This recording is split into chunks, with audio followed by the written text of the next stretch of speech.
बना दिया है, तो उसी के ऊपर बिल्ड करते हुए अब हम शुरू करेंगे एंग्लो मैसूर वॉर के साथ। टोटल 4 मैसूर वॉर होंगे। पहले जो 2 हैं वो हैदर अली लड़ेगा और अगले जो 2 है वो टीपू सुल्तान लड़ेगा। दूसरे के अंदर हैदर अली का देहांत होगा ड्यू टू द कैंसर, और देन चौथे के अंदर फिर टीपू सुल्तान का देहांत हो जाएगा।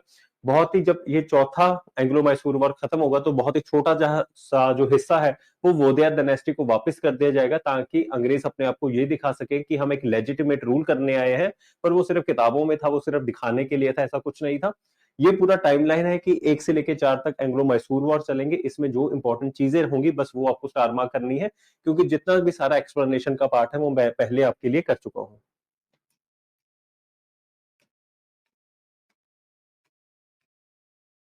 सो ब्रिटिश एक्सपेंशन, ये बेसिक जेनेरिक पॉइंट्स है, वो मैं आपको पहले ही कर चुका हूं। अब मेन समझिए कि मेन मुद्दा क्या था जिसकी वजह से अंग्रेजों और मैसूर के बीच में लड़ाई हुई। So Hyder and Tipu's dominance over the rich trades of Malabar coast, Malabar coast वही केरला के आसपास का ये सारा कोस्ट है, was seen as a threat to the English companies trade in pepper and cardamom। तो ये दो चीजें आपको ध्यान में रखनी है कि मेन दो चीजें कौन सी थी जिसकी वजह से लड़ाई हुई। पेपर काली मिर्च और कार्डमम छोटी इलायची के पीछे, इन दोनों के अंदर लड़ाई हुई, क्योंकि यहां से बहुत ज्यादा एक्सपोर्ट किया जाता था। And with the time Tipu Sultan ने क्या किया, that he will declare an embargo, मतलब कि आप कुछ भी एक्सपोर्ट नहीं कर सकते, उसके ऊपर रोक लगा दी। Embargo on export of pepper and cardamom through the ports within his kingdom, ताकि अंग्रेजों का ट्रेड उससे अफेक्ट हो जाए, क्योंकि अंग्रेज यहां से चीजें खरीद के बाहर भेजा करते थे। In 1788 he clearly forbade dealings with the English trader, और इन्हीं मुद्दों की वजह से जो हॉस्टिलिटी है between the English and the Mysore people वो बढ़ती चले गई, और फिर हमारे को पहला एंग्लो मैसूर वॉर देखने को मिलेगा। More over the French alliance, French आपको पता है एंग्लो फ्रेंच वॉर हम पढ़ के आए हैं कि उनके साथ उनकी लगती थी, हॉस्टिलिटी थी। तो ये भी मैंने आपको बताया था कि जब हमने पूरी मैसूर किंगडम किया था कि उनका बहुत ज्यादा झुकाव था किसके तरफ, हमारे फ्रेंच लोगों की तरफ। मैंने आपको बताया था कि टीपू सुल्तान ने प्रॉपर एक पेड़ लगाया था, ट्री ऑफ लिबर्टी लगाया था, वहां से मंगवा के, जैकोबियन क्लब का वो खुद से पार्ट था। तो उन्हीं सारी चीजों की वजह से भी हॉस्टिलिटी इनके अंदर बहुत ज्यादा बढ़ती चली गई। So the British home government was in need of finances for growing expenditure in the Napoleon Wars, and so it encouraged and aggressive expansionist policy of the companies merchant. यहां से कुछ भी नोट डाउन नहीं करना, ये सारा सिर्फ चीजें समझने वाली हैं। अगर आपने एक बार अच्छे से समझ लिया सो गुड है। So the rise of Mysore under Hyder Ali was viewed as a threat by the neighboring states। Maratha neighbour में बैठे हैं, नवाब्स ऑफ कार्नेटिक बैठे हैं, and the Nizam of Hyderabad. ये तीन जो पावर्स हैं उनके लिए भी थ्रेट था। मैंने आपको बताया था कि अंग्रेज अपनी किताब में लिख के गए हैं कि अगर हम मैसूर को खत्म ना करते, मैसूर की टेरिटरी को अनेक्स ना करते, तो आने वाले टाइम में पूरे की पूरे इंडिया को कौन अनेक्स कर लेता, मैसूर। और इसी डर की वजह से जब मराठाओं की बात करें, Nizam of Carnatic and the Nizam of Hyderabad की बात करें, इन्होंने हमेशा किसका साथ दिया, अंग्रेजों का साथ दिया जब भी मैसूर के साथ लड़ाई होगी।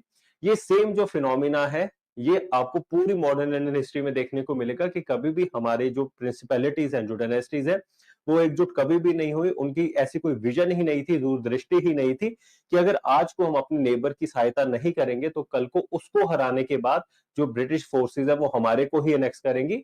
हर एक को लगता था कि अगर उसको हरा दिया जाएगा तो हमारा ये फेवर में आएगा, क्योंकि हम फिर अल्टीमेटली एक्सपेंड कर सकते हैं, हम ब्रिटिशर्स के साथ एक फेवरेबल अलायंस कर लेंगे।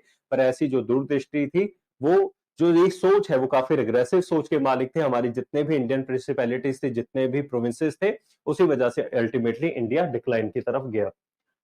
So the Marathas and the Nizam formed an alliance. Marathas and the Nizam of Hyderabad will form an alliance against Mysore and also cooperated with the English company to curb Mysore, और इसी तरह से ये सारा चलता जाएगा। But the Nizam was equally apprehensive of the Marathas. तो एक साइड के अंदर उसको निजाम को किससे दिक्कत थी, मैसूर से, तो निजाम को एक साइड के ऊपर मराठाओं से भी दिक्कत थी। तो इस तरह से आप देखेंगे कि जहां पर जब जब जरूरत पड़ी सारे लोग एक दूसरे के साथ अलायंस बनाते चले गए, जिस तरह से कहा जाता है that there are no permanent friends in politics. तो ये सारा कुछ होता चले जाएगा। Now in all 4 Anglo Mysore wars happened except the first war. The British emerge victorious in all of them. तो ये हमेशा याद रखना कि सिर्फ पहले के अंदर जो मैसूर के लोग हैं उनकी जीत हुई थी, बाकी तीनों के अंदर इंग्लिश की जीत हुई। So the basic cause of this war was the company's objective to undermine the independent authority of the Mysore rulers. ये बेसिक है, यहां से आपको कुछ भी याद रखने की जरूरत नहीं है। पहले एंग्लो मैसूर वॉर की बात करें तो इसका पीछे कारण क्या था, यहां पर आपको कुछ ज्यादा नोट डाउन नहीं करना, जहां जहां सिर्फ स्टार मार्क करूंगा वही करना है। So the Hyder Ali's friendship with the French alongside Mysore borders dispute with the Nawab of Karnataka, ये कारण बनेगा, यहां पर आपको कुछ भी याद रखने की जरूरत नहीं है। यहां पर क्या था कि जो नवाब ऑफ कर्नाटक के साथ डिस्प्यूट होगा, और उसके अलावा इमीडिएट कंटेक्स्ट ऑफ वॉर क्या है, rivalry over the control of the नदरन सरकार। नदरन सरकार से एक इलाका है मैसूर के आसपास का ही, तो उसके ऊपर डिस्प्यूट होगा। दिस पार्ट, ये जो नदरन सरकार का पूरा इलाका है, this was part of the Nizam of Hyderabad and the English company was seeking an overland connection, कि हमारे को इसमें से एक पैसेज दे दीजिए ताकि हम बंगाल को नीचे साउथ के साथ अपने फोर्ट सेंट जॉर्ज और फोर्ट सेंट डेविड के साथ कनेक्ट कर सके। And the English company was seeking an overland connection between its territories in Madras and Bengal and the northern Sarkar was a series of coastal territories that lay in between. पर यहां पर आपको कुछ भी याद नहीं करना कि क्या इमीडिएट कंटेक्स्ट था इस लड़ाइयों के बीच में। तो ये सारा कुछ होता रहा। The Nizam of Hyderabad initially reject करेगा डिमांड को, पर with later sign a treaty with the company in view of his poor financial condition. इसी के चलते as per this treaty the company got the northern Sarkars and in turn promise to give military support to the Nizam in his endeavour against Hyder Ali. इसी के चलते निजाम of Hyderabad किसके साथ sign कर लेगा अलायंस, मराठाओं के साथ, क्योंकि दोनों को लगेगा कि कभी भी हैदर अली उनके साथ आके जो लड़ाई कर सकता है। तो आप देखोगे कि बहुत सारे अलायंसेज है जो एक ही टाइम के ऊपर चल रहे हैं, अंग्रेजों के साथ भी है, मराठाओं का निजाम के साथ है, तो इसी तरह से वो खुद में भी लड़ाई करते रहेंगे। तो इसी वजह से कह रहा हूं यहां से क्वेश्चन नहीं पूछा जाएगा, ना ही आपको ध्यान में रखना है। अगर फाउंडेशन बैच होता तो हर एक कहानी को खोल के समझा देता, पर अभी आपको वो जरूरत नहीं है। तो ये सारा कुछ होता रहेगा, तो लड़ाई फिर शुरू होगी। In this way, the Marathas, Nizam and the English entered into a tripartite treaty against Hyder Ali and attacked Mysore in the year 1766. Hyderabad successfully persuaded the Nizam and the Marathas to join hands with him against the English. तो backdoor से जाते हुए जो हैदर अली है वो मराठाओं और निजाम के पास गया, उनको कहा कि ये जो अलायंस है उसको तोड़ते हो, आप दोनों मेरी साइड के ऊपर आ जाइए और मैं इंग्लिश से हम फिर लड़ते हैं। और इसी वजह से ये जो पूरा पहला वॉर है वो किसने जीता था, हैदर अली ने। He then launched an offensive attack against the company and reached up to the gates of Madras. He even forced the Madras Council to sign peace on his terms known as the Treaty of Madras. तो यहां से सिर्फ और सिर्फ आपको इतना याद रखना है कि पहले एंग्लो मैसूर वॉर के बाद कौन जीता था, हैदर अली जीता था, और कौन सी ट्रीटी लिखी गई थी, करी गई थी, so the answer is treaty of Madras. सिर्फ इतना एक चीज नोट डाउन कर लो, उसके अलावा आपको कुछ भी नोट डाउन करने की जरूरत नहीं है। So as per this treaty, both the powers agreed to help each other in the case of attack by a third treaty, कि अगर अंग्रेजों के ऊपर कोई अटैक करेगा तो हैदर अली सपोर्ट करेगा, अगर हैदर अली के ऊपर किसका अटैक हुआ तो अंग्रेज सपोर्ट करेंगे। So now second Anglo Mysore war. अब ये जो ट्रीटी है कुछ टाइम तक चली, पर विद द टाइम जो ब्रिटिशर्स की जो नीयत है वो खराब होगी, तो उस वजह से आपको अगली ट्रीटी, अगला जो अटैक है वो देखने को मिलेगा। So feeling of being betrayed laid the foundation of the second Mysore war. On the other hand, the French proved more powerful, helpful to the Hyder with its military demand. और उसी time के अंदर क्या हुआ था, American war of independence. अगर आपने American history पढ़ी हो वर्ल्ड हिस्ट्री के अंदर, तो आपको पता होगा कि वहां पर भी जो ब्रिटिशर्स और जो फ्रेंच है वो ऑपोजिट खेमे में है, और इसी के चलते उनकी हॉस्टिलिटीज यहाँ पर इंडिया में भी देखने को मिली। So this war of independence has broken out in the year 1775 and the French helped the American colonists, made Governor General Warren Hastings extremely anxious, वगैरह वगैरह। इसकी डिटेल में आपको जाने की जरूरत नहीं है। Under all these circumstances, the company attempted to capture Mahe. ये माहे जो है ये एक फ्रेंच सेटलमेंट था on the Malabar coast within Hyder's jurisdiction. और मान लो आपके घर में आके आपके कोई जुरिस्डिक्शन की कोई चीज अगर चुराना चाहेगा तो उसकी वजह से फिर लड़ाई होगी, which was a direct challenge to Hyder Ali. The English had also offended Hyder Ali when an English fort trespassed on Hyder's territory in order to take over Guntur in northern Sarkars। पर ये बहुत ज्यादा detail में हो गया, आपको कुछ भी पढ़ने की जरूरत नहीं है। So the English capture of Mahe provided the immediate context for second Anglo-Mysore war। तो यहां पर ये चीज ध्यान में रखो कि पहले के अंदर कौन सा एरिया था, नदरन सरकार, ये एक चीज नोट डाउन कर लो, नदरन सरकार का कंटेक्स्ट था और दूसरे के अंदर है कंटेक्स्ट माहे का। बस ये दो चीज नोट डाउन कर लो यहां से। उसके अलावा जो पहले में से नोट डाउन करना है वो है ट्रीटी का नाम, सिर्फ उतना। तो now the English won over the Marathas and the Nizam through bribery, कि आप इस बार इस सेकेंड एंग्लो मैसूर वॉर में हमारी साइड के ऊपर आओ और फिर हम मैसूर के साथ लड़ेंगे।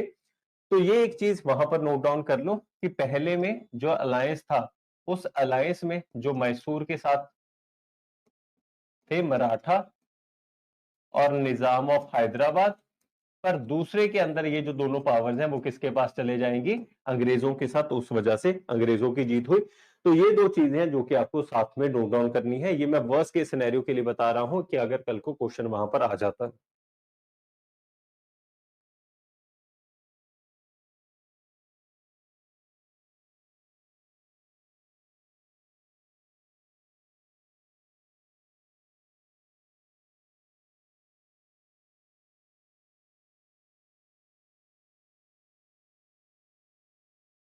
तो आइए अब आगे चलते हैं। यहां पर आगे सारी कहानी है कि किस तरह से प्रोसीडिंग्स हुई, पर वो आपके परव्यू से बाहर है। सिर्फ एक बार के लिए पढ़ रहा हूं ताकि आपकी कंटिन्यूटी बन जाए। In July 1781 the English army under sir Eyre Coote defeated Hyder Ali at Porto Novo. यहां पर सिर्फ ये चीज याद रख लो, बैटल ऑफ पोर्टो नोवो।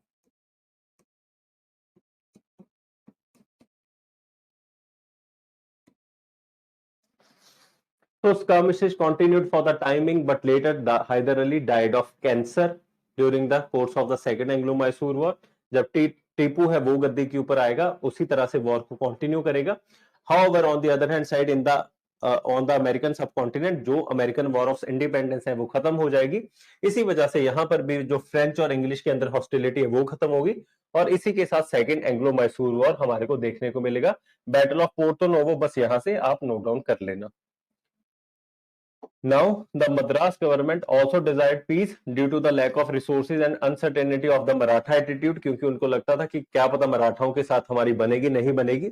अब देखो यहां पर जब मैं आपको एंग्लो मैसूर वॉर करवा रहा हूं, इसका मतलब नहीं है कि एंग्लो मराठा वॉर नहीं चल रहे हैं, एंग्लो कर्नेटिक वॉर नहीं चल रहे। अगर आप टाइमलाइन उठा के देखोगे तो आपको पता लगेगा कि एक ही टाइम के ऊपर कई बार दो दो वॉर्स चल रहे होते थे। इसी वजह से अंग्रेजों के ऊपर काफी ज्यादा रिसोर्स के कंस्ट्रेंट रहते थे।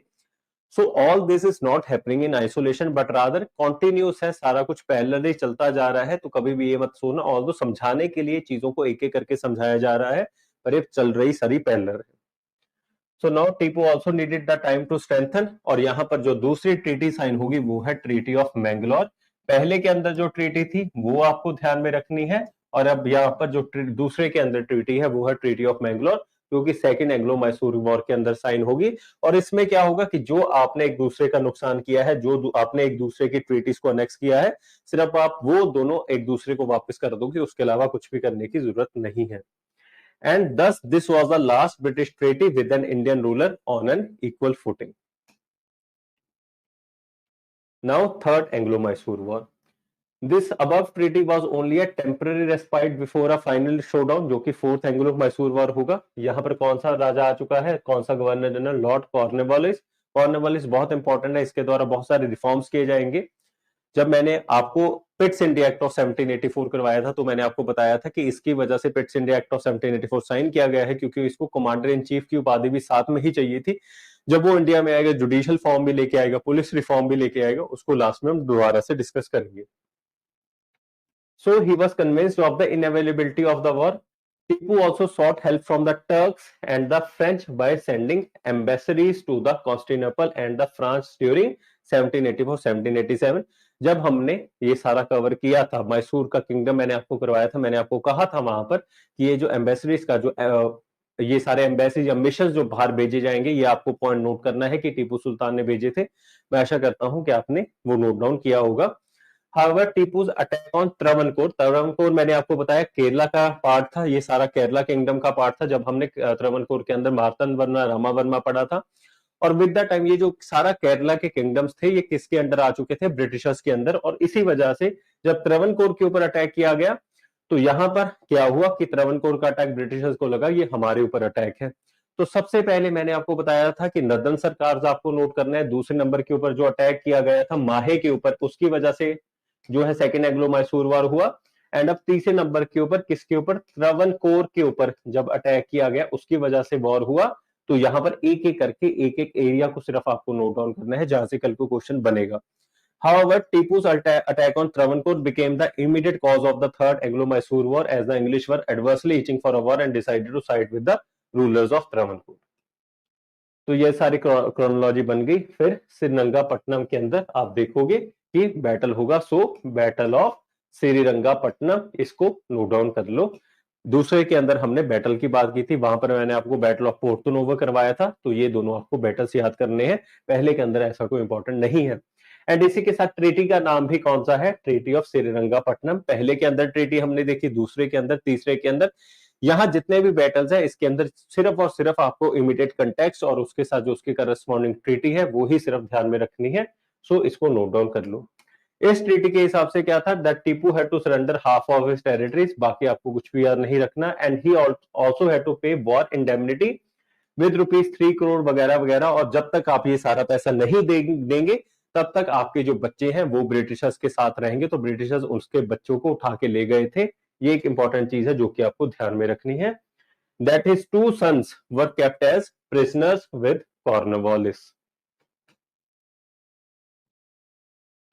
तो यहां पर हमारा जो थर्ड एंग्लो मैसूर वॉर है वो खत्म होता है।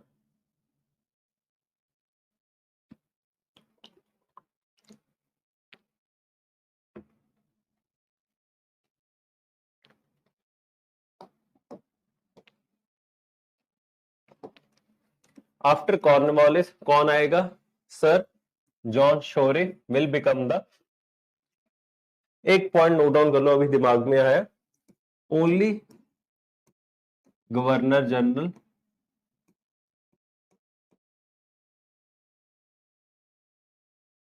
To be assassinated in India. जल्दी से बताओ ये किस बच्चे को पता है, that who is the only governor general to be assassinated in India. Net से देख के बस मत बताना, अगर खुद से पता है तो बता देना, नहीं तो मैं आंसर बता दूंगा।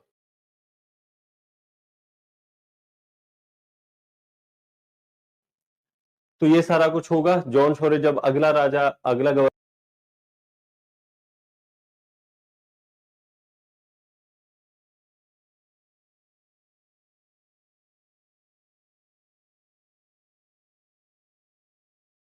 जनरल आएगा, he will adopt the policy of non intervention towards Mysore.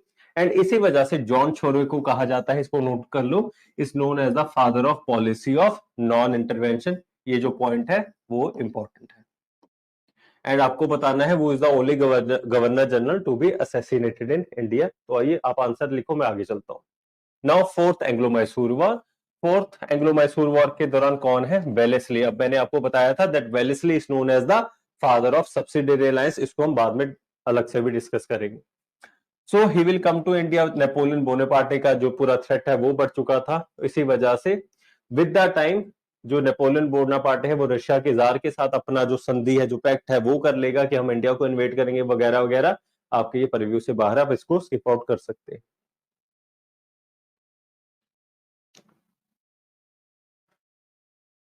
तो विद द टाइम जो टीपू सुल्तान है वो भी जो हमारे नेपोलियन के साथ नेगोशिएशंस करने लग जाएगा कि आप यहाँ पर आइए, मैं आपको सपोर्ट करूंगा वगैरह वगैरह, because he himself was inspired by the French revolution. ये मैं सारा कुछ आपको करवा चुका हूं कि उसने अपने एरिया के अंदर फ्लैग ऑफ लिबर्टी लगाया था Srirangapatnam, style himself as citizen Tipu. He employed French commander monsieur Raymond and raise a corps of 14,000 man. पर ये आपको कुछ भी याद करने की जरूरत नहीं है। तो इसी के चलते जो थ्रेट है वो ज्यादा बड़ लगने लग गया था इंग्लिशमैन को। सो नाउ अब होगी लड़ाई। War will begin in February 1799 and was over by May। The English company won a decisive victory at battle of Srirangapatnam. तो यहाँ पर चौथे के अंदर भी कौन सा बैटल हो रहा है, battle of Srirangapatnam. Tipu was killed, इसी वजह से पूरी की पूरी जो मैसूर की टेरिटरी है उसको अनेक्स कर लिया जाएगा एंड निजाम और मराठाओं के बीच में बांट लिया जाएगा। The remaining core area around Mysore and Srirangapatnam was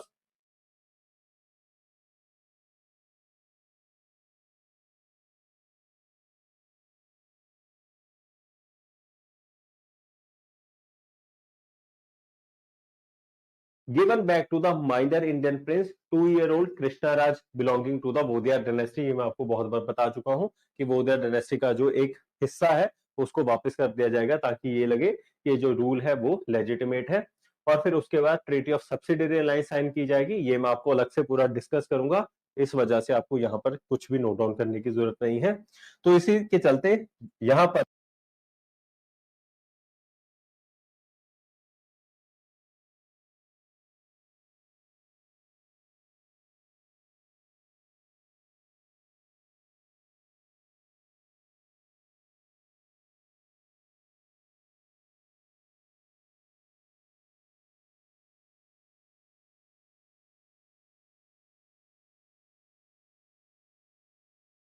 जो मैसूर वॉर है वो खत्म होगा। Now Anglo Maratha war. अभी के लिए अगर एंग्लो मैसूर वॉर में से कोई भी डाउट है, क्वेरी है, तो पूछ लीजिए, फिर हम शुरू करते हैं एंग्लो मराठा वॉर के साथ।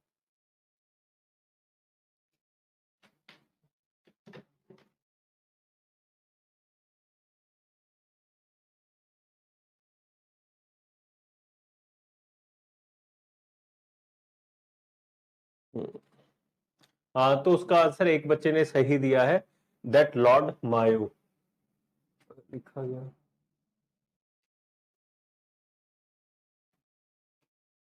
Lord Mayo is the only governor general to be assassinated in India. Andaman and Nicobar islands के अंदर इसको असैसिनेट किया गया था, ये भी साथ में लिख लेना। और एक पठान के द्वारा इसको वहां पर असैसिनेट किया गया था। Only governor general to be assassinated in India. तो यहाँ पर कुछ कुछ इंपॉर्टेंट फैक्ट्स भी है, जैसे father of non intervention John Shorey, father of subsidiary alliance वो आपने कर लिया वेलेस्ली। तो ऐसे पॉइंट्स को भी नोट डाउन कर लो। यहां तक सबको समझ में आ गया एंग्लो मैसूर वॉर? कोई डाउट हो, क्वेरी हो तो प्लीज लिख लीजिए। हाँ, थर्ड एंड फोर्थ दोनों में बैटल ऑफ श्रीरंगापट्टनम है।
Cause of the fourth war उस टाइम पे क्या था कि फ्रेंच और रशियन थ्रेट था कि फ्रेंच में अगर अंदर नेपोलियन बोनापार्टे वो इंडिया की तरफ बढ़ता जा रहा था, और उसने पैक्ट साइन कर लिया था रशिया के जार के साथ। और उसी टाइम के अंदर जो टीपू सुल्तान है उसने भी अपनी नेगोशिएशन जो है वो नेपोलियन के साथ शुरू कर ली थी। तो इस थ्रेट को देखते हुए अंग्रेजों के द्वारा जो अटैक है वो कर दिया गया था, और इसी से हमारा फोर्थ एंग्लो मैसूर वॉर शुरू हुआ था। तो ये उसका कॉज है। फोर्थ एंग्लो मैसूर वॉर में कोई ट्रीटी नहीं है, क्योंकि अल्टीमेटली टीपू सुल्तान मर जाता है। वहां पर कोई आपको ट्रीटी देखने को नहीं मिलती। वहां पर सीधा सब्सिडियरी अलायंस साइन हुआ था जो वोडिया डायनेस्टी का रिप्रेजेंटेटिव था उसके साथ। तो यहां से क्वेश्चन नहीं पूछा जाएगा, उसकी टेंशन मत लो। तो आइए अब आगे कंटिन्यू करते हैं एंग्लो मराठा वॉर के साथ। इसमें 3 एंग्लो मराठा वॉर होंगे।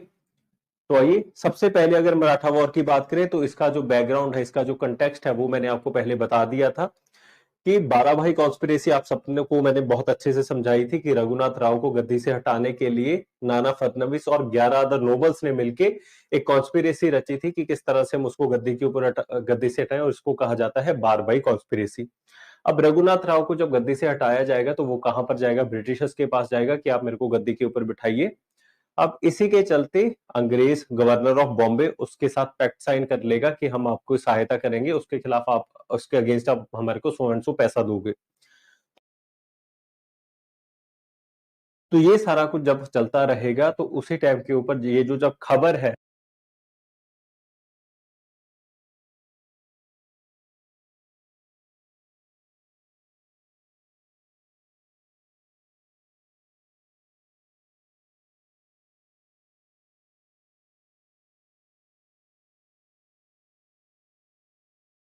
जब गवर्नर जनरल ऑफ बंगाल के पास पहुंचेगी तो इस एक्ट को, इस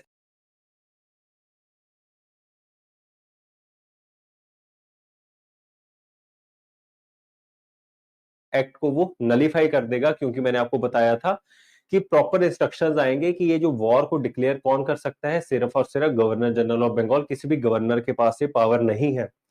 पर इसी के चलते ये जब सारा टाइम पीरियड चल रहा होता है, तो इसी के चलते जब नेपोलियन का बहुत ज्यादा थ्रेट हो जाता है और इनको लगता है अंग्रेजों को कि मराठा उनके साथ जा सकते हैं, तो इसी वॉर को फिर वो कंटिन्यू कर लेंगे। ये सारा कुछ सिनेरियो होगा जहां पर फर्स्ट एंग्लो मैसूर वॉर आपको देखने को मिलेगा। फिर सेकंड एंड थर्ड के दौरान क्या होगा कि इसी की कंटिन्यूएशन में चलते हुए जब पेशवा, जिसको जो कि पूना के अंदर बैठता था,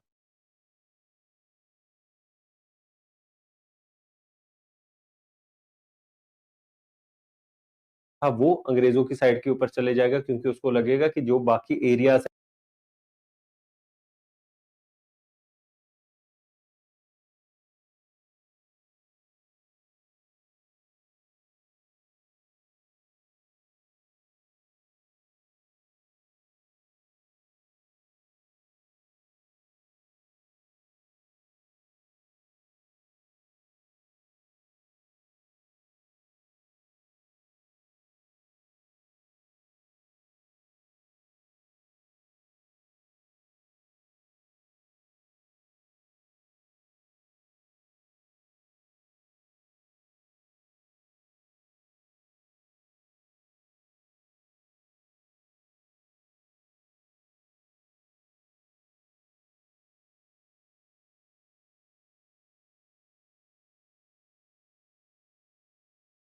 हैं, जैसे कि गायकवाड़, भोंसले, ये सारे अब मेरे कंट्रोल में नहीं है, तो मेरे को प्रोटेक्शन ले लेनी चाहिए अंग्रेजों की, तो उसी के चलते सेकंड होगा। फिर थर्ड का जो कॉज है वो है पिंडारिस का कॉज। पिंडारिस एक तरह से आप कह सकते हैं कि फौज के अंदर नॉन टेम्पररी सोल्जर्स थे, कि जब जब उनको जरूरत पड़ती थी सोल्जर्स की तरह रिक्रूट कर लिया जाता था, पर जैसे ही जो सारे जब प्रिंसिपैलिटी के साथ सब्सिडियरी अलायंस साइन होगा तो ब्रिटिश फोर्सेस को उनके प्रोटेक्शन में लगा दिया जाएगा, तो ये जो पिंडारिस है वो अनएम्प्लॉयड हो जाएंगे, जिसकी वजह से वो लूट मार करने लग जाएंगे। अब अंग्रेजों को लगेगा कि अगर ये इसी तरह से करते रहे तो हम अच्छे तरह से ट्रेड नहीं कर पाएंगे, तो इन पिंडारीज के खिलाफ जब वो अपना मोर्चा निकालेंगे, पर जो पिंडारीज ओरिजिनली इन लोगों की आर्मीज में सेवा किया करते थे, तो उनको लगेगा कि ये हमारे ऊपर ही अटैक है, तो वहां पर थर्ड एंग्लो मराठा वॉर होगा। फिर अल्टीमेटली पूरा मराठा एम्पायर अनेक्स कर लिया जाएगा। ये मैंने समरी एक तरह से सुना दी। अब आइए डिटेल्स के ऊपर चलते हैं, स्टार मार्क जहां जहां करूंगा सिर्फ वही चीज आपको रट लेना।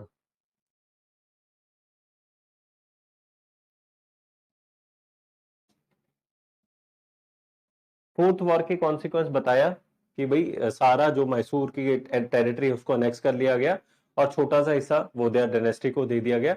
उसका कोई बहुत ज्यादा कॉन्सिक्वेंस आप इसी तरह से कह सकते हो that the Mysore territory came to an and.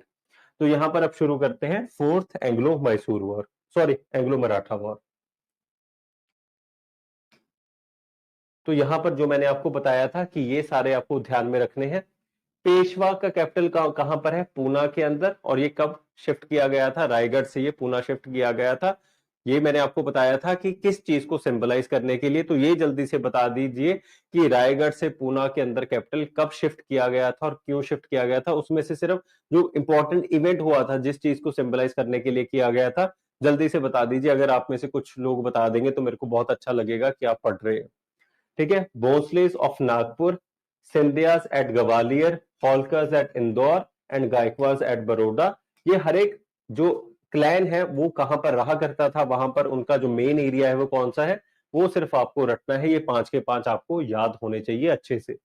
So Peshwa was the nominal head of this Maratha confederacy and there existed bitter mutual rivalry among all them, particularly among Scindias and Holkar. ये आपको कुछ भी याद नहीं रखना।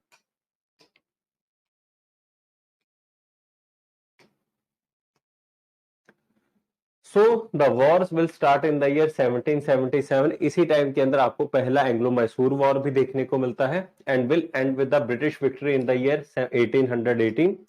This left the British in control directly or indirectly via treaties of princely states of a vast proportion of India, making India the jewel in the crown of the British Empire। यहां से कुछ भी note down करने की जरूरत नहीं है। तो first Anglo Mysore war, Maratha war की बात करते हैं। This war was a result of the excessive ambition of the English, accentuated by the internal strife of the Marathas. The Bombay government, under the British, had its longing eyes on the Maratha territories, particularly the ports of Salsette and Bassein. तो ये दो ऐसे important port थे जो कि अंग्रेजों को चाहिए थे अपने ट्रेड को प्रमोट करने के लिए। अब अगर पोर्ट्स चाहिए तो तब तक नहीं मिलेंगे जब तक उनके पास कोई मौका नहीं होगा इनके ऊपर हाथ जमाने का, इनके ऊपर कब्जा जमाने का। और जैसे ही रघुनाथ राव उनके पास जाएगा कि आप मेरी मदद करिए गद्दी के ऊपर बैठने के लिए, तो ये उससे यही डिमांड करेंगे कि हमारे को ये दो पोर्ट्स दो, फिर हम आपकी हेल्प कर देंगे। तो ये सारी कहानी है। So the dispute over succession to the Peshwaship after the death of fourth Peshwa Madhav Rao, वही सारी रघुनाथ राव वाली कहानी वो यहाँ पर लिंक होगी। gave the English the much needed opportunity to intervene in the Maratha affairs. I hope you remember the Barabai conspiracy, वही लिखा हुआ है। Raghunath Rao went over to the British. This was the immediate background. यहाँ पर कौन सी treaty sign होगी? Treaty of सूरत। किन किन के बीच में? रघुनाथ राव एंड ब्रिटिशर्स के बीच में, जिनके हिसाब से वो पैक्ट करेंगे कि अगर आप मेरी सहायता करोगे तो मैं आपको सो एंड सो फेवर करूंगा। And ended with the treaty of Salbai. ये हम आगे चल के देखेंगे कि इस हिसाब से होगा। In Raghunath Rao, the Bombay government saw a pliant tool and hoped to set up in Maharashtra the type of dual system Clive had set up in Bengal. अब ये जो सारी ट्रीटी है, this treaty was signed between Raghunath Rao, treaty of Surat की बात कर रहे हैं, and the British government at Bombay. Please इस एक चीज को नोट डाउन कर लो कि ट्रीटी ऑफ सूरत किन दोनों लोगों के बीच में साइन होगी। Treaty of Surat was signed between the Raghunath Rao and the British government. As per this treaty, it was decided that the British would help Raghunath Rao in becoming the Peshwa by sending 2,500 soldiers. In return, Raghuba या फिर Raghunath Rao would cede territories of Salsette and Bassein and revenues from Surat and Bharuch to the British. पर सिर्फ और सिर्फ इतना ध्यान में रख लो that he would give them ports of Salsette and Bassein। बस इतना ध्यान में रख लो, उससे ज्यादा आपको याद रखने की जरूरत नहीं है। ये है ट्रीटी ऑफ सूरत जो सबसे पहले साइन की जाएगी। तो उसके बाद in accordance with the treaty of Surat, अब British army reach Surat led by colonel Keating, कुछ भी याद नहीं रखना। एंड यहां पर एक बैटल होगा जो कि है battle of Adas. And this battle of Adas took place, a terrible battle between the English and the Maratha army. In this battle, though the Marathas were defeated, but they retained their control over Pune. तो वो जो वहां पर पेशवा बैठा था उसको नहीं हरा पाए, जिसकी वजह से जो काम है वो अकम्प्लिश नहीं हो पाया।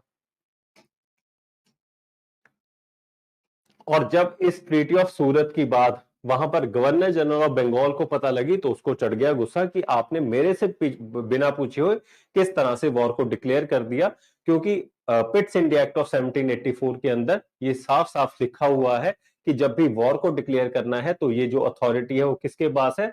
सिर्फ और सिर्फ गवर्नर जनरल ऑफ बंगाल के पास। अगर आपको याद है तो आपका यहाँ पर कॉन्टिन्यूटी बनती होगी। So further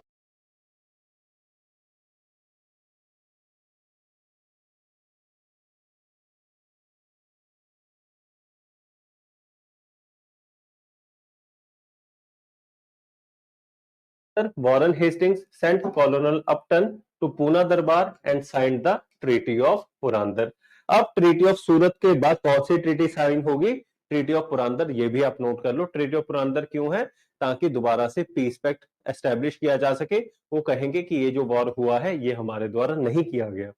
Thus the Treaty of Purandar was signed between the British government at Calcutta and the Pune Court। जब भी हम पूना कोर्ट की बात करेंगे उसका मतलब है पेशवा के साथ। And it stated the following, that the Treaty of Surat was annulled. The British left the site of Raghuba या फिर Raghunath Rao and it was decided that कि हम उसको पेंशन ऑफ कर देते हैं, आप उसको 25,000 रुपए हर साल दे दिया करो and he will reside in Gujarat. पर ये आपको कुछ भी याद रखने की जरूरत नहीं है, सिर्फ क्रोनोलॉजी वाइज याद रख लेना कि सबसे पहले है ट्रीटी ऑफ सूरत, उसके बाद है ट्रीटी ऑफ पुरंदर, जिसके हिसाब से उन्होंने दोबारा से सेटलमेंट करने की कोशिश की। अब इस टाइम के ऊपर क्या होगा? वही सेम जो फोर्थ एंग्लो मैसूर वॉर के, थर्ड एंग्लो मैसूर वॉर के अंदर चल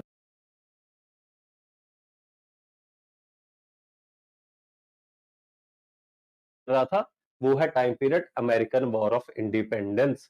अब यहां पर France will join the American side and इसी के चलते उनकी हॉस्टिलिटी बन जाएगी। और इस टाइम के अंदर एक French adventurer chevalier de Saint Lubin will reach Poona. और जब वो पूना के अंदर आएगा तो वो जो ब्रिटिशर रेजिडेंट्स हैं या फिर ब्रिटिश लोग हैं वो देखेंगे कि इसकी बहुत अच्छे से स्वागत किया जा रहा है, तो उनको वो चीज अच्छी नहीं लगेगी। उनको लगेगा कि कल को अगर फ्रेंच के साथ इनका बहुत अच्छे से सेटलमेंट हो गई तो हो सकता है कल को ये हमारे लिए ही हॉस्टिलिटी कर दे।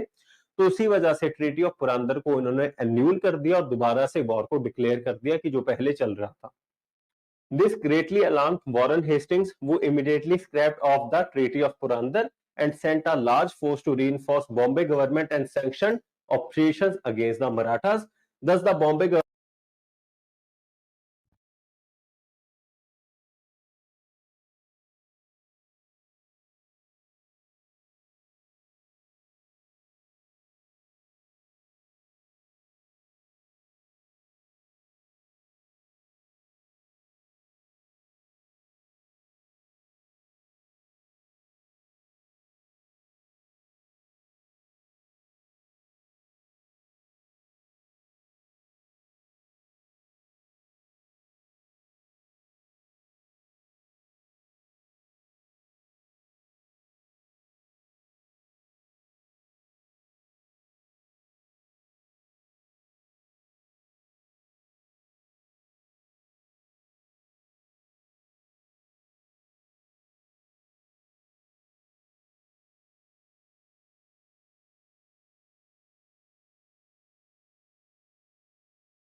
हेलो।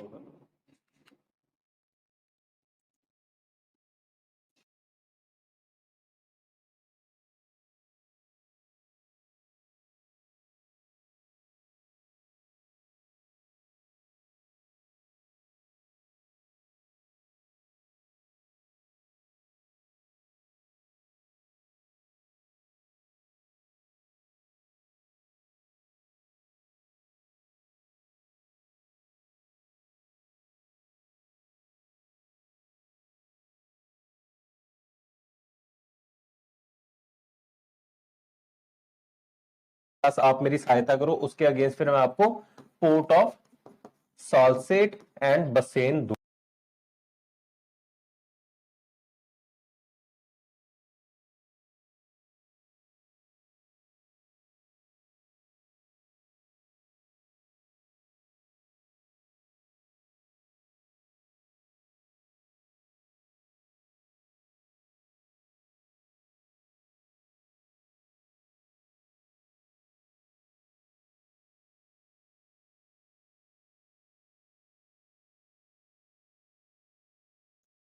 Hello hello. बच्चों प्लीज एक बार बता दो कि कहां तक आपको सुन गया था, क्योंकि माइक डिस्चार्ज हो गया था तो उस वजह से थोड़ी दिक्कत थी। मैं दोबारा से कंटिन्यू रिपीट कर दूंगा सारा कुछ, प्लीज एक बार बता दो कहां तक आपको आपने कर लिया था।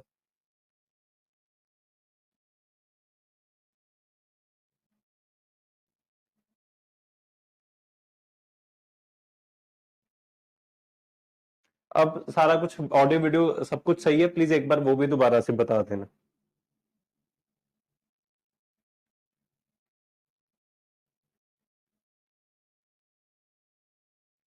रिपीट कहां से करना है प्लीज एक बार बता दो, फिर वहां से रिपीट कर दूंगा, क्योंकि मैं तो बोलता जा रहा था, मेरे को पता नहीं था कि माइक डिस्चार्ज हो गया।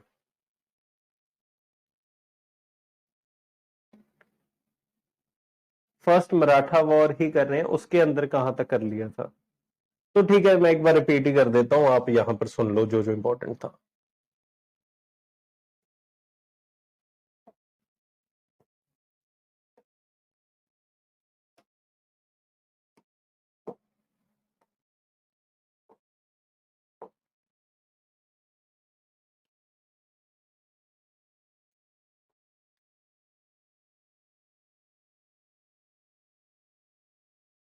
तो यहां पर समझो कि हम कर रहे थे first Anglo Maratha war.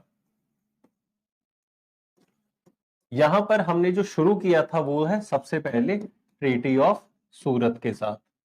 Treaty of सूरत में रघुनाथ राव उसके पास जाएगा, ब्रिटिश ईस्ट इंडिया कंपनी के पास, आप मेरी सहायता करो, उसके अगेंस्ट फिर मैं आपको पोर्ट ऑफ साल्सेट एंड बसेन दूंगा। अब पर ये जो ट्रीटी है वो एन्यूल करने के लिए एक ट्रीटी ऑफ पुरंदर साइन करी जाएगी बिटवीन ईस्ट इंडिया कंपनी, जो कि बंगाल की गवर्नमेंट है, और पूना कोर्ट के साथ। क्यों? क्योंकि वो कहेंगे ये जो ट्रीटी ऑफ सूरत है ये हमारे से पूछ के नहीं करी गई, ये गवर्नमेंट का गवर्नर ऑफ बॉम्बे ने कर दी थी, तो इसको हम खत्म करने के लिए ट्रीटी ऑफ पुरंदर करते हैं। पर उसी टाइम के अंदर, क्योंकि वो अमेरिकन वॉर ऑफ इंडिपेंडेंस वाला सारा सिनेरियो हो जाएगा, ब्रिटिश फ्रेंच रेजिडेंट जब आएगा उसको बहुत अच्छे से खिलाया पिलाया जाएगा, तो उससे नाखुश होते हुए इस ट्रीटी ऑफ पुरंदर को भी खत्म किया जाएगा। फिर एक बैटल लड़ा जाएगा जो कि है बैटल ऑफ बदगांव। बैटल ऑफ बदगांव होगा। बैटल ऑफ बदगांव के अंदर जो अंग्रेज हैं, जो ईस्ट इंडिया कंपनी है, वो हार जाएगी, पर इस हार का बदला चुकाने के लिए वो दोबारा से लड़ाई करेंगे एंड फिर वो मराठाओं को हरा देंगे। फिर अल्टीमेटली एक लास्ट में ट्रीटी साइन करी जाएगी जो कि है ट्रीटी ऑफ सालबई। बस आपको यही याद रखनी है, ये सबसे इंपॉर्टेंट है।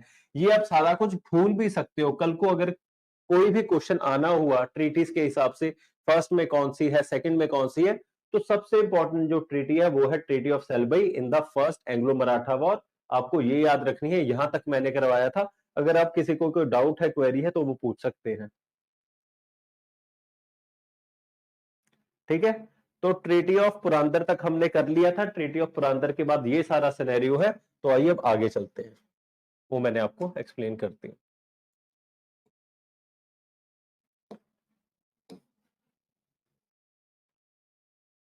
ट्रीटी ऑफ पुरंदर यहां तक आपने कवर किया था, जिसके हिसाब से ट्रीटी ऑफ सूरत को एन्यूल किया जाएगा वगैरह वगैरह। फिर लड़ाई होगी दोनों के बीच में। ये लड़ाई क्यों होगी? क्योंकि अमेरिकन वॉर ऑफ इंडिपेंडेंस आ जाएगा। ये सारी कहानी मैंने आपको सुना दी। स्कॉच अर्थ पॉलिसी, अब ये समझो, ये मैंने वहां पर एक्सप्लेन किया था। अब जब ये बैटल होगा, बैटल कौन सा है? Battle of Telgaon. इस बैटल का नाम आप अपने नोट्स में पक्का से लिख लो कि फर्स्ट एंग्लो मराठा वॉर के अंदर कौन सा बैटल लड़ा जाता है सबसे पहले, तो वो है बैटल ऑफ तेलगांव। इसमें किसकी जीत होगी? इसमें होगी मराठाओं की जीत, क्योंकि इसमें वो स्कॉच अर्थ पॉलिसी को यूज करेंगे। अब स्कॉच अर्थ पॉलिसी क्या होती है कि जो लड़ाई बहुत लंबे टाइम तक चलनी होती है, तो उसमें एक पावर क्या करती है कि वो पीछे हटती जाएगी और अपने साथ साथ जितने भी खाने पीने का सामान है उसको जलाती रहेगी। अगर मान लो कोई पीने का सामान है उसमें जहर डाल देगी, ताकि जब जो सामने से आर्मी आ रही है उसको कुछ खाने पीने के लिए ही ना मिले।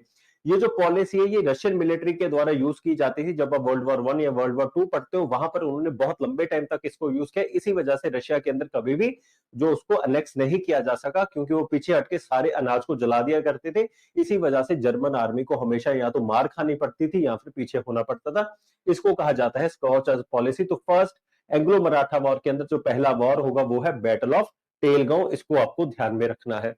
इसमें ऑल्दो जो मराठा है वो जीत जाएंगे एंड जो इंग्लिश है उनको पीछे हटना पड़ेगा, और एक गांव के अंदर वो जाएंगे जिसका नाम है वडगांव। तो यहां पर साइन होगी ट्रीटी ऑफ वडगांव। पर इस ट्रीटी ऑफ वडगांव के हिसाब से काफी ज्यादा ह्यूमिलेटिंग ट्रीटी थी, तो वॉरेन हेस्टिंग ने मानने से मना कर दिया और दोबारा से अपने बंदों को भेजेगा जंग करने के लिए। और अब जब दूसरी बार लोग जंग करने आएंगे तो वहां पर किसकी जीत होगी? वहां पर जीत होगी ईस्ट इंडिया कंपनी की। और फिर उसके बाद कौन सी ट्रीटी साइन करी जाएगी? Treaty of Salbai. तो अब एक बात दोबारा से मैं आपको सारा कुछ लिख के दिखा देता हूं। सबसे पहले है ट्रीटी ऑफ सूरत, फिर है ट्रीटी ऑफ पुरंदर, ये सारा कौन सा पार्ट चल रहा है? First Anglo Maratha war. फिर है battle of Telgaon,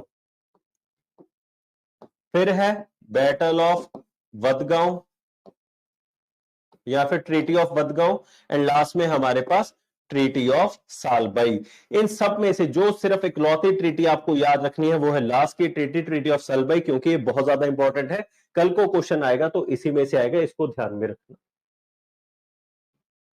so treaty of Salbai, this treaty between the British and the Pune government was signed with the mediation by Mahaji Shinde.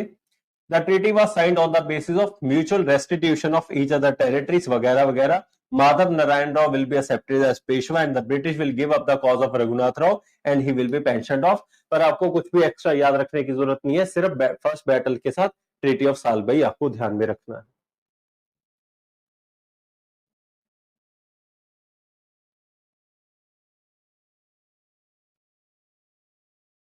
ठीक है, तो अब आगे।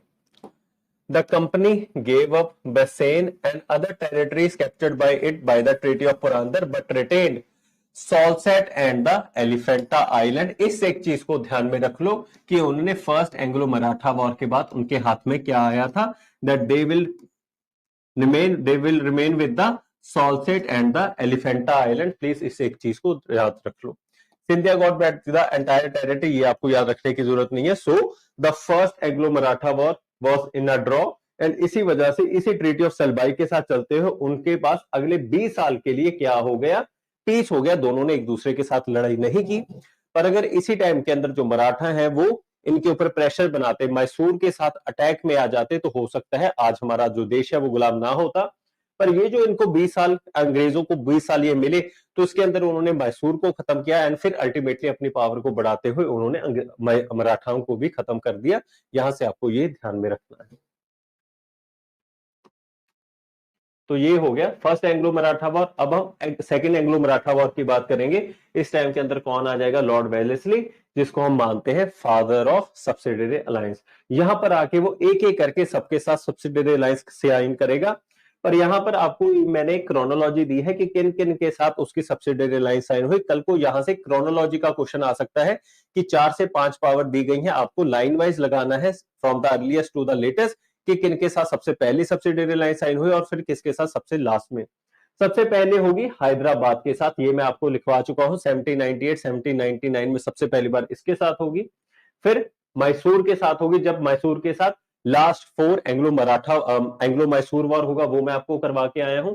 तंजौर अवध 1801।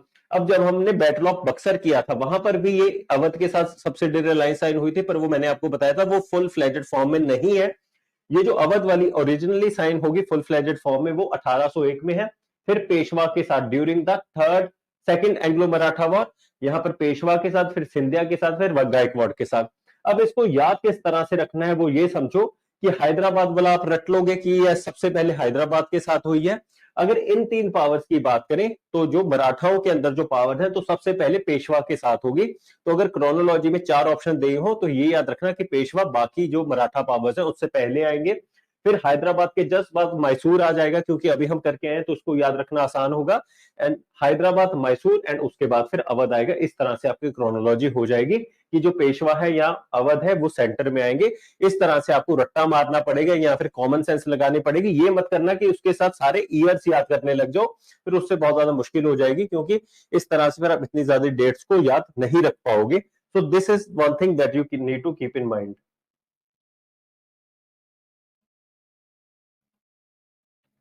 तो आइए अब आगे चलते हैं। So the Marathas earlier refused all offers to accept subsidiary alliance. However, their internal differences ultimately drove them into Wellesley's trap. तो इसी के चलते अब होगा दूसरे के अंदर ट्रीटी ऑफ बसेन, अब जिसके तहत सब्सिडियरी अलायंस साइन करी जाएगी ईस्ट इंडिया कंपनी की पेशवा के साथ। तो पहली जो सबसे इंपॉर्टेंट ट्रीटी थी वो है ट्रीटी ऑफ सैलबई, जो कि फर्स्ट एंग्लो मराठा वॉर के बाद आएगी। और दूसरी जो इंपॉर्टेंट ट्रीटी है वो है ट्रीटी ऑफ बसेन, जिसके तहत सब्सिडियरी अलायंस साइन करी जाएगी between the east India company and the Peshwa. अब ये समझो कि ये सब्सिडियरी अलायंस होता गया है। यहां पर स्टैंड अलोन इसमें से क्वेश्चन आ सकता है कि what are the provisions that were there in the subsidiary lines.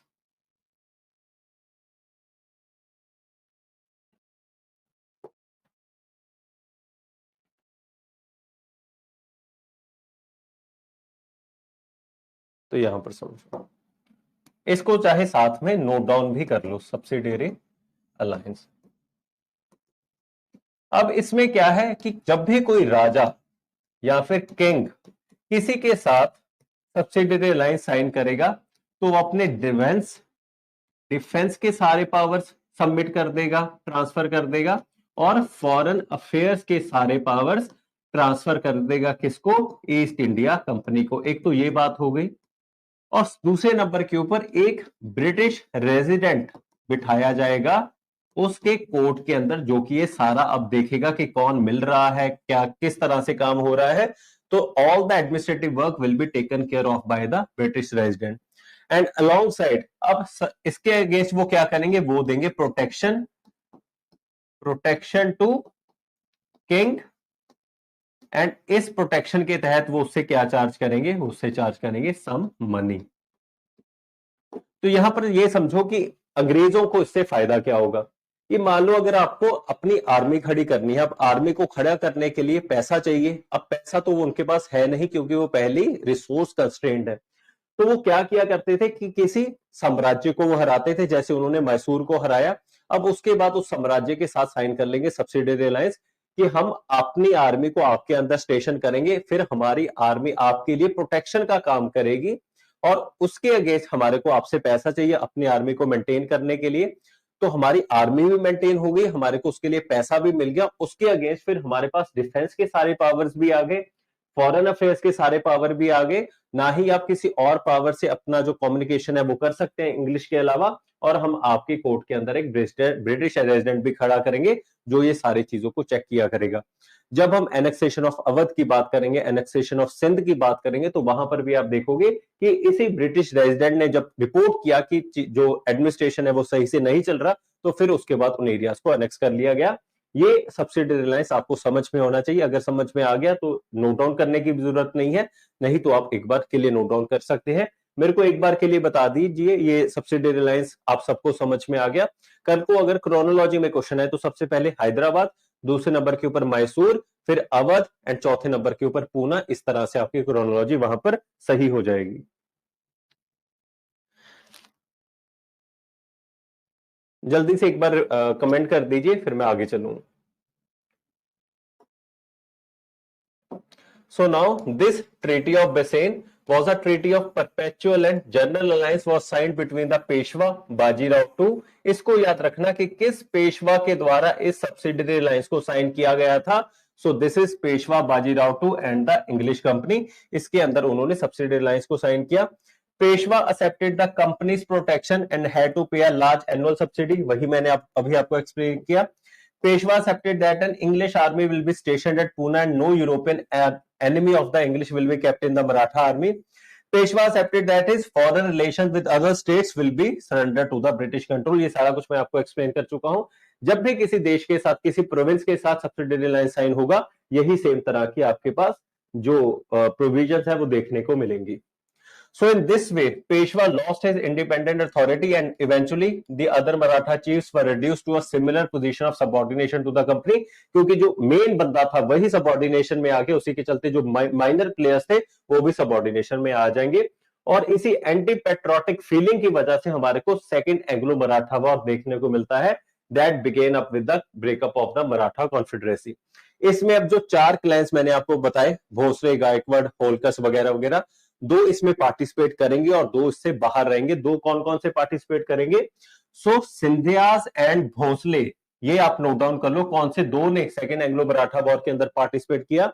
So they immediately formed an alliance against the English. And 2 कौन से बाहर आए? होलकस but could not. They also tried to include Holkers but could not succeed. Gaikwads also remained neutral. तो 2 ने participate किया, 2 बाहर रहे. कल को यहां से क्वेश्चन पूछा जा सकता है, इसको आपको ध्यान में रखना है. कौन से 2 अंदर है, कौन से 2 बाहर है, इन दोनों पॉइंट्स को प्लीज नोट डाउन कर लो. In this way even in the time of national danger the Maratha chiefs did not unite. ये एक बार के लिए मैं रुक रहा हूं, प्लीज नोट डाउन जल्दी से कर लीजिए.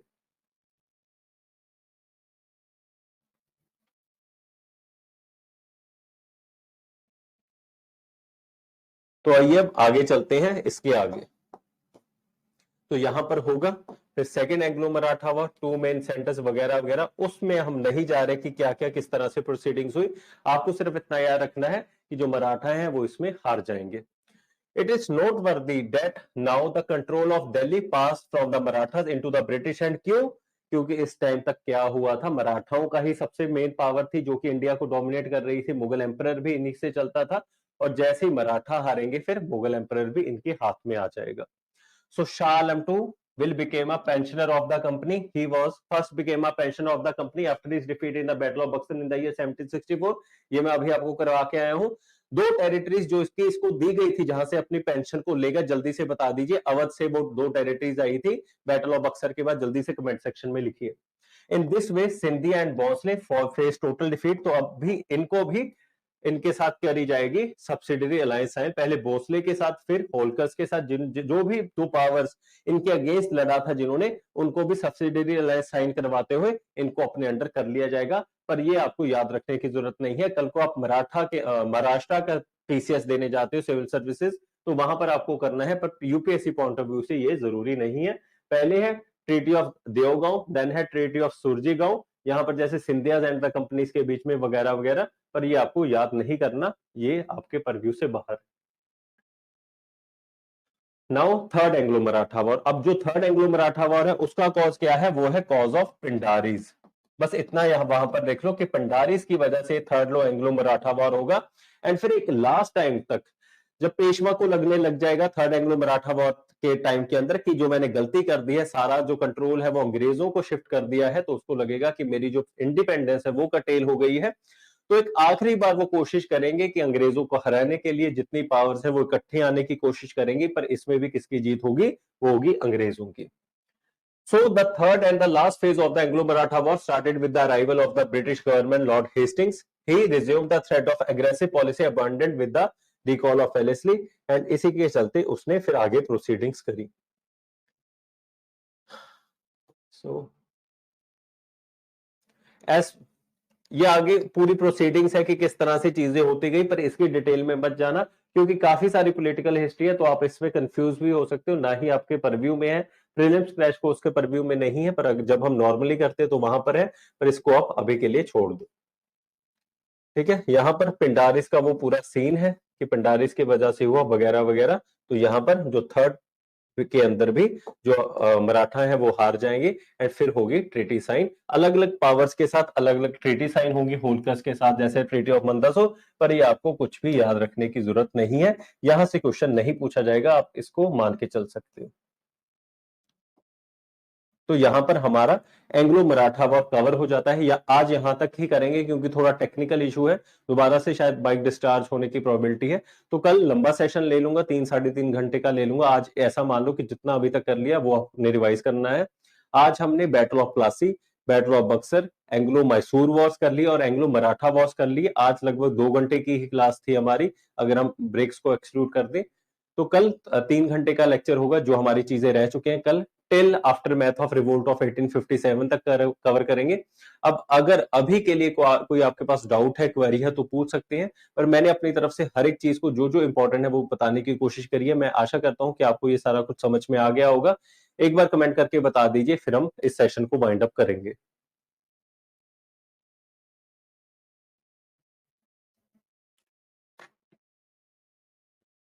कोरा एंड इलाहाबाद, शाबाश।